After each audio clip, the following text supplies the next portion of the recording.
Hello, welcome to the sumo biology online classes. उम्मीद है आप लोग बहुत अच्छे से अपनी प्रिपरेशन कर रहे होंगे। तो नीट 2021 की आप लोग की प्रिपरेशंस कैसी चल रही है? उम्मीद करता हूँ अच्छी चल रही होगी। आखिरी 50 दिन बचे हैं अब आप लोग के पास। आखिरी 50 दिन में करना क्या है?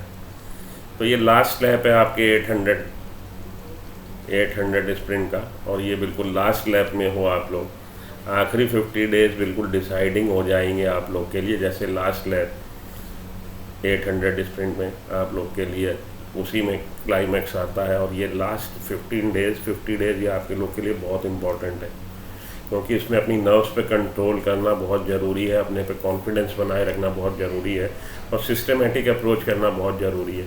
क्योंकि मैंने कई बार देखा बच्चे ये आखिरी दिनों में आके थोड़ा सा डिरेल्ड हो जाते हैं, उनको समझ नहीं आती कि कैसे ये जो प्रेशर है उससे कोप अप करें, कैसे उससे निपटें, कैसे अपने पे कॉन्फिडेंस बनाए रखें। तो कुछ टिप्स आप लोग को दे रहा हूँ जो आप लोग के शायद काम आ सकते हो। देखते हैं लास्ट 50 डेज में हम लोग को करना क्या है। तो सबसे पहले तो अभी तक जो पढ़ा है, देखिए आज तक जो आप पढ़ते चले आए हो, अब ये आपके पास आखिरी 50 दिन में कोई एक्सपेरिमेंट नया ना करिए। वो सब उसी में अच्छा लगता है एडवर्टाइजमेंट में कि बुढ़े को च्यवनप्राश खिला दो और बुढ़ा जवान हो गया। तो जो चीज़ निकल गई, जो चीज़ बीत गई, या जो चीज़ एज हो रही है, उसको आप चेंज नहीं कर सकते। इसी तरह से लास्ट 50 डेज में आपको विक्रमादित्य का सिंहासन नहीं मिल जाएगा कि आप उस पर बैठे और आपकी विजडम एकदम से आप रातों रात आप एकदम से कालिदास से एकदम से बिल्कुल आप ज्ञानी हो गए, ऐसा नहीं हो सकता। तो ये सब ना करिए। आखिरी 50 दिन में करना क्या है? आज तक जो आपने किया, जो फसल बोई है, अब ये फसल आपको काटनी है, उस फसल की प्राप्ति कर लेनी है, अपने को ऑर्गेनाइज कर लीजिए। आखिरी 50 डेज में आपको नेक्स्ट 7 to 10 डेज में आपने करना क्या है? 50 to 40 डेज में सबसे पहले तो अपनी इवेल्युएशन खुद कर लीजिए कि क्या क्या आपने पढ़ा है। तो मैं बायो का टीचर हूँ, जैसा कि आपको पता है। तो बायो में आपने क्या सब चैप्टर पढ़ लिए हैं? 38 चैप्टर्स पे आपकी कमांड है। कोई सेक्शन आपका छूट तो नहीं रहा? ह्यूमन फिजियोलॉजी छूट तो नहीं रही, प्लांट फिजियोलॉजी छूट तो नहीं रही, इकोलॉजी छूट तो नहीं रही। और जो भी आपने डेप्थ में नहीं पढ़ा, अब टाइम नहीं है कि अब आप उसमें एक्सपेरिमेंट करो। अब आपने जितने भी चैप्टर पढ़ रखे हैं उन्हीं को फिनिश आप कर लीजिए, उन्हीं को पॉलिश कर लीजिए। अब वो टाइम नहीं रहा कि आप उसको पढ़ें। आखिरी प्रेशर फिनिश लाइन दिख रही है। इस समय अगर आप नया एक्सपेरिमेंट करोगे और पढ़ोगे तो बात बनेगी नहीं, बात बनेगी नहीं। अब आप उससे प्रेशर ना लीजिए। आप इस साल जितना आपने पढ़ा है, जो भी पढ़ा है, उसको एक जगह समअप करिए, लिखिए कि मेरे ये चैप्टर तैयार हैं, ये चैप्टर थोड़े से मुझे वीक लग रहे हैं। तो उसमें डेप्थ में उस चैप्टर्स को ना पढ़िए, उसके जो इम्पोर्टेंट टॉपिक्स हैं वो पढ़ लीजिए। तो नेक्स्ट 2 से 3 दिन में आप लोग को मैं वीडियोस अपलोड कर दूंगा कि किस चैप्टर के कौन से टॉपिक आपको कम से कम पढ़ लेने हैं। अगर पूरा चैप्टर आप गो थ्रू नहीं हो पा रहे तो एटलीस्ट 2-3 टॉपिक उसके पढ़ लीजिए, क्वेश्चन उससे आने के चांस हैं। उसमें आप फिर वही करिए, सिलेक्टिव हो जाइए। जो चीज़ पे आपकी कमांड नहीं है उस पर सिलेक्टिव हो जाइए, सिलेक्टिव अप्रोच करिए, बाकी आप छोड़ दीजिए। जैसे अपने दादा अगर बाउंसी पिचेस पे या उनको बाउंसर नहीं झेल पाते थे तो उसको हुक शॉट खेलने की अटेम्प्ट नहीं करते, तो पुल शॉट नहीं मारते थे। तो हर किसी को अपनी वीकनेस, बंदे को खुद को पता होती है अपनी वीकनेस, अपनी स्ट्रेंथ। बायोटेक्नोलॉजी मानिए आपकी कमांड नहीं है। अब आखिरी दिनों में आप सोचो कि 50 डेज में आप बायोटेक्नोलॉजी पढ़ लो, उसको कॉन्सेप्ट को डेवलप कर लो और सब चीज़ों को अलाइन कर लो, रिवाइज कर लो, नहीं हो पाएगा। इस समय वो सब करना छोड़ दीजिए, वो समय बीत चुका।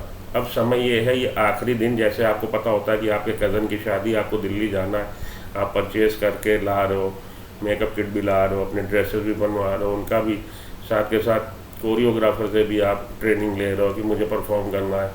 तो हर तरह की चीज़ें आप सब कर रहे हो। अपनी एंसिलरीज़ को आप चेक कर रहे हो, एसेसरीज़ को चेक कर रहे हो कि क्या मैं एसेसरीज वेयर करूँगी, कैसे क्या करूँगा।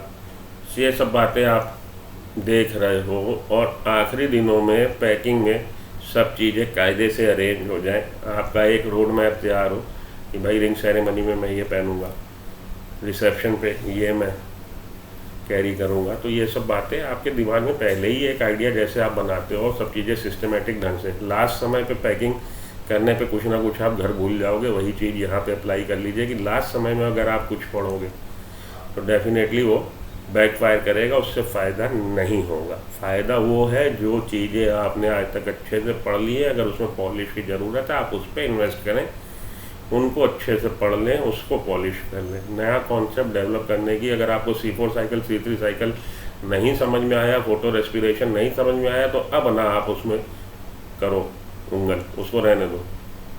ETS नहीं समझ में आया, फिर उसको रहने दो। ETS की 2-3 बातें रट लो कि हमारा भैया कॉम्प्लेक्स 1 क्या है, कॉम्प्लेक्स 2 क्या है, कॉम्प्लेक्स 3 क्या है, कॉम्प्लेक्स 4 क्या है, लास्ट इलेक्ट्रॉन एक्सेप्टर क्या है।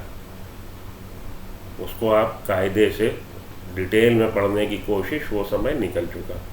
ये मेरा कहने का मतलब है। और एक अपने आप शॉर्ट नोट्स टाइप के बना लीजिए कि इस बार आप जिस प्रिपरेशन से जा रहे हो, आपके पास क्या प्रिपरेशन है, आपने क्या किया, क्योंकि भगवान ना करे आपको रिपीटर बनना पड़े। मेरी शुभकामनाएं आपका सिलेक्शन इसी बार हो, लेकिन इन केस अगर आपको नेक्स्ट ईयर फिर से प्रिपरेशन करनी है तो आपके पास शुरू से ही आपका जो एक्सपीरियंस है काम आए कि मैंने भाई रिप्रोडक्शन चैप्टर बड़े अच्छे से पढ़ा था, रिप्रोडक्शन चैप्टर के कॉन्सेप्ट क्लियर हैं, मैंने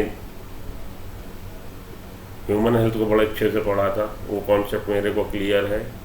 तो उससे रिलेटेड चीज़ें आपके पास एक शॉर्ट, आपके पास कंसाइज नोटबुक होनी चाहिए, जिससे आपको अपने स्ट्रेंथ और वीकनेस, क्योंकि होता क्या बाद में ये पेपर देने के बाद 1 महीने बाद जब आप उसको चीज़ों को दोहराओगे, फिर से प्रिपरेशन करोगे, तो ये चीज़ें आपको पता होनी चाहिए कि भाई मेरे कवर ड्राइव तो मेरा बहुत मजबूत है, मुझे इस पर मेहनत करनी है, अब मैंने ग्लांस पे मेहनत करनी है, मैंने रिवर्स स्वीप पे मेहनत करनी है, आपको पता होना चाहिए।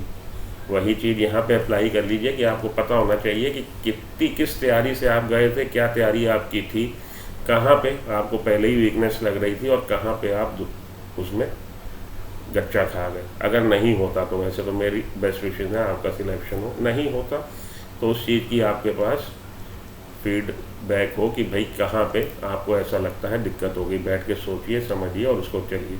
तो 50वें दिन से आपने ये चालू कर लेना है, अगले हफ्ते 10 दिन तक आपने इन्हीं चीज़ों को अच्छे से धो पोंछ के तैयार कर लेना है। उसके बाद जब 40वें दिन आप पहुँच जाओगे, और मैंने जैसा कि आपको बोला, आपको गाइड किया, अब आपको 40 डे पे लग रहा है, अब आपकी प्रिपरेशन हो गई, पैकेज वैकेज हो गई, आप सोच रहे हो बस ओला ऊबर आए और बैठे और चले एयरपोर्ट, तो आप समझो ओला आ गई। आप खुद ही समझो 14 डे पे आप क्या करो, अब आप अपनी तैयारी को खुद इवेलुएट करो। सबसे पहले आप लगाना चालू करो पिछले 3 साल के 4 साल के नीट के ही पेपर। एक तो उससे आपकी कॉन्सेप्ट्स आपके डेवलप होंगे, जो रह गया पोर्शन जो आपको खुद ही एक्सपोज हो जाओगे। आप बायोटेक का क्वेश्चन है, आपका बायोटेक कमज़ोर है, समझ में आ जाएगा कि बायोटेक मुझसे ना होगा, तुमसे ना होगा बाबा, तो बाकी चीज़ें आप समझ जाओगे। आपको लग रहा है रिप्रोडक्शन इन ऑर्गेनिज्म मैं तो कर लूँगा, वहाँ क्वेश्चन ऐसा आया, ऑफसेट में कौन सा डिवीज़न होता है, माइटोटिक की मियोसिस, अब आपको ये कॉन्सेप्ट नहीं क्लियर है। 2018 का क्वेश्चन जो है, ऑफसेट रिप्रोडक्शन कर रहे हैं by the means of cell division known as mitotic, meiotic, parthenogenesis, ये जो क्वेश्चन है। अब आपको लग रहा है रिप्रोडक्शन इन ऑर्गेनिज्म मेरा तैयार है, लेकिन आप इस क्वेश्चन में भटक गए, तो इसका मतलब है कि उस पेपर को या उस चैप्टर को आपको फिर से एक बार रिवाइज कर लेना चाहिए, ठीक है ना। तो नीट के जब लास्ट ईयर के क्वेश्चन पेपर लगाओगे, एक तो आपको क्वेश्चन की डेप्थ पता लगेगी। होता क्या है, जब आप कोई दूसरा बैंक लगाते हो तो बहुत सारे क्वेश्चन बैंक में ऐसे देखता हूँ जिसमें अभी भी ऑब्सलीट हो चुके क्वेश्चन, ऑब्सलीट हो चुके टॉपिक से वो क्वेश्चन डाल देते हैं। ज़बरदस्ती अपने बैंक को इम्प्रूव दिखाने के लिए वो थोड़ा सा BSc लेवल का क्वेश्चन डाल देते हैं।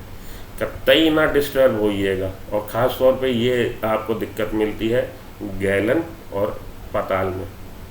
तो गैलन का मॉड्यूल आप लगाने बैठ गए, गैलन का, और ये आप लगाने बैठ गए पाताल का। तो गैलन और पाताल के साथ ये दिक्कत रहती है कि वो आपको जानबूझ के आपको झटका देते हैं कि आपको ऐसा लगे कि मैं जहाँ पढ़ रहा था या मेरी प्रिपरेशन जो थी अब टू मार्क नहीं थी, नेक्स्ट टाइम मैं गैलन और पाताल से ही तैयारी करूँगा। वो लोग जानबूझ के ऐसा करते हैं। तो गैलन और पाताल को आप छोड़ दीजिए, क्वेश्चन बैंक कोई अच्छा पकड़ लीजिए। मैंने बोला था पियर्सन, लास्ट टाइम भी बोला था, पियर्सन के जो आए हुए हैं ऑब्जेक्टिव टाइप क्वेश्चन वो बिल्कुल नीट के लेवल के हैं और नीट की ही लैंग्वेज बिल्कुल बिल्कुल वो उसी की कॉपी है, तो उसका आप कर सकते हो, उसको देख सकते हो। बाकी आप किसी उसको अगर लगा रहे हो पब्लिकेशन के क्वेश्चन बैंक को, तो ये देख लीजिएगा कि 2012 और 13 से पहले का अगर उसमें दे रखा है प्रीवियस ईयर क्वेश्चन में, पीएमटी, सीपीएमटी या पंजाब पीएमटी, डीपीएमटी, तो उसमें जो आपको नीट के बाहर का सिलेबस का है उसको टच करने की ज़रूरत नहीं, मत परेशान होइएगा। केवल एनसीईआरटी पे फोकस करिए, 82 टू 84 क्वेश्चन आप क्रैक कराएंगे, ये मेरी गारंटी है। अगर आप पूरी तरह से एनसीईआरटी को हनुमान चालीसे की तरह पढ़ लेंगे, समझ लेंगे, पढ़ने के अलावा समझ भी लेंगे। तो एनसीईआरटी ही पढ़िए, प्रीवियस ईयर के क्वेश्चन पेपर 40 डेज से लगाइए, आपको आइडिया भी होगा अपना। जैसे आप किसी रूम में बैठ गए, अलग रूम में जैसे क्वेश्चन पेपर देने बैठते हो आप एग्जामिनेशन हॉल में, बिल्कुल वैसा घर पे एटमॉस्फेयर क्रिएट करिए। जिन जिन के घर में ये सुविधा है, एक्स्ट्रा रूम है, आप रूम में सेपरेटली बैठ सकते हो। जॉइंट फैमिली है, नहीं रूम अवेलेबल, तो बेटा आप रिसोर्सेज अगर नहीं है तो उससे कलप के कुछ नहीं होगा, जो है उसी का यूज़ करिए। आप जॉइंट फैमिली में भी एक कोने में बैठ के 3 घंटे का एक तरह से बिल्कुल एग्जामिनेशन हॉल की तरह पेपर को करने की कोशिश करिए। उससे आपकी स्पीड बढ़ेगी, उससे आपका कॉन्फिडेंस बढ़ेगा, उससे आप जो गलती जहाँ कर रहे हो उस चीज़ का आपको आइडिया लगेगा। ये अगले 5 से 6 दिन में, 7 दिन में आपने ये करना है, साथ के साथ अपना रिवीजन करना है। आखिरी दिनों में आपने शॉर्ट नोट्स बना लेने हैं। फोटोसिंथेसिस आप पढ़ने जा रहे हो तो पूरा चैप्टर एनसीईआरटी से पढ़ोगे, 4 घंटे निकल जाएंगे। आप उसको पहले ही कंसाइज अगर नहीं किया है, करना चालू कर दीजिए। अब आप सोचोगे 38 चैप्टर के तो हो ना पाएंगे, अरे बेटा नहीं हो पाएंगे, 8-10 चैप्टर के होंगे, और खुदा न खास्ता आपका नहीं हुआ, वो अगले साल काम आएंगे। प्लस आपको पता लग जाएगा कि आपको कंसाइन नोट बनाने की आदत पड़ जाएगी, आपको आइडिया लग जाएगा कि किस चीज़ को, किस लाइन को हमने उठाना, किस लाइन को हमने छोड़ना, कौन सी लाइन आपने उठा लेनी है, कौन सी लाइन छोड़ देनी है। कंसाइज नोट ऐसे होने चाहिए कि 10 जो आपके पेजेस का कंटेंट है वो एक पेज पे आ जाए, आप एक पेज पढ़ें और 10 पेज का आपको रिकॉल हो जाए चीज़ें। ठीक है जी, तो ये काम करना चालू कर दीजिए। बीज बोइए, तभी फसल काटेंगे अगली बार। और 30 दिन पे जब आप आ जाएं, 30 दिन से आप मॉक टेस्ट देने लगे, तो बहुत सारी वेबसाइट्स, बहुत सारे आपको ऑनलाइन मिल जाएंगे ऐसे जो इस समय मॉक टेस्ट चला रहे हैं। अगर आप मेरी सहायता चाहते हैं तो इस पर आप कमेंट मारिए, मॉक टेस्ट मैं भी अरेंज करूँगा। मेरी सीरीज़ चलेगी आपके अगस्त से, 4 या 5 से 7 मॉक टेस्ट है, उसमें आप अपीयर हो सकते हो। तो मॉक टेस्ट देने की तैयारी करिए। आपको जब लगे कि हाँ भैया अब मुझे मॉक टेस्ट देना चाहिए, तो उससे आपका और भी ज़्यादा अच्छे से हो पाएगी तैयारी। तो उम्मीद करता हूँ ये टिप्स आपके काम आएंगे। मोटा मोटी बात ये है कि आखिरी समय में कोई आप नया एक्सपेरिमेंट ना करिए। ऐसा ना करिए कि आप 2 साल तक जिस पे इन्वेस्ट किया है आप उसको बाहर बिठा दें और दूसरे प्लेयर को ले जाएं, जैसा कि हम लोगों ने वर्ल्ड कप में किया था। हम लोगों ने बाहर बिठा दिया था अपने सेकंड डाउन प्लेयर को, और दूसरे प्लेयर पे हम लोगों ने इन्वेस्ट किया, वो चीज़ बैकफायर कर गई, आप लोगों ने देखा ही।